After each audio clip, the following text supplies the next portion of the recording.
NWA-TNA pay-per-view number 8, August 7, 2002, with 500 people in attendance at the National Fairgrounds.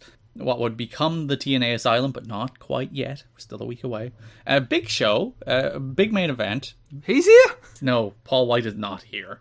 Oh, I thought he was going to make the jump. You got so excited for a second, I was very confused. I thought he was going to cross the line. We had the debut of the SAT as they faced the Flying Elvises alongside Amazing Red. The SAT, Joel and Jose Maximo.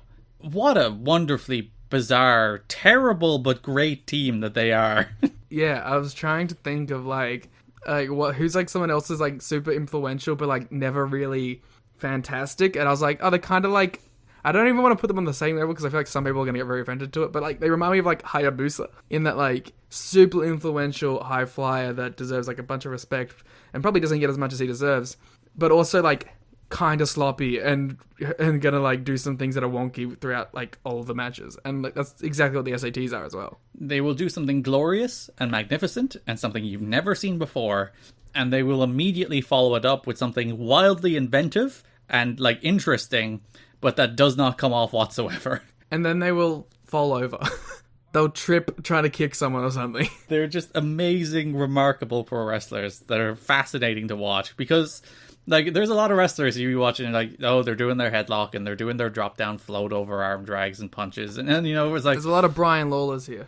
Keeping it very simple, keeping it very safe, keeping it very boring, not pushing the boat out, not trying to do something that they can't do. Whereas the Maximos are like, there is some remarkable unearned confidence. Yeah, they definitely have the attitude of, fuck it, let's try. Where they will just be like, we have no idea really what we're even trying to do here, but we're going to still try and do it, live on pay-per-view. And you know what? Sometimes it'll work and sometimes it won't. And even if it doesn't, the crowd will still go, what the fuck? And we did get the first Spanish Fly, an actual Spanish Fly, not a one-man Spanish Fly, which people incorrectly have called for years. Yeah.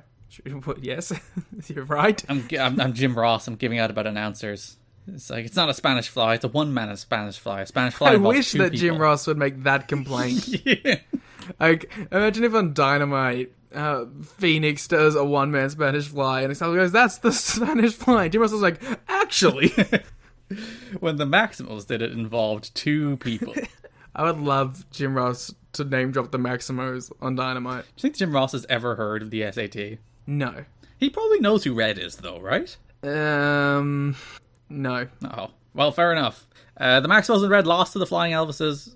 Pretty fine match. This is, like you said, big Flying Elvis month that we're preparing ourselves for at this stage. Yeah, a lot going on. There's many Elvis angles. These are really the two teams of this month that you could point to. Yet the most time are involved in like more than just the opening 6-man stuff too. More so than like AMW, who are like suddenly disappeared off the face of the earth on these shows. I feel like they decided AMW weren't quite ready yet. Well, there's a note in Jerry's book where he's like, I've got to talk to Vince Russo about stop lying to talent, because we keep telling AMW we're going to book them, and then we keep not booking them. So they wanted to book AMW, but they, for some reason, just kept not writing them into the television show. Were they paying them still? I'd imagine everyone was paid per appearance here, so probably not, which is the reason Jerry was like, we have to stop telling talent we're going to book them when we're not going to book them.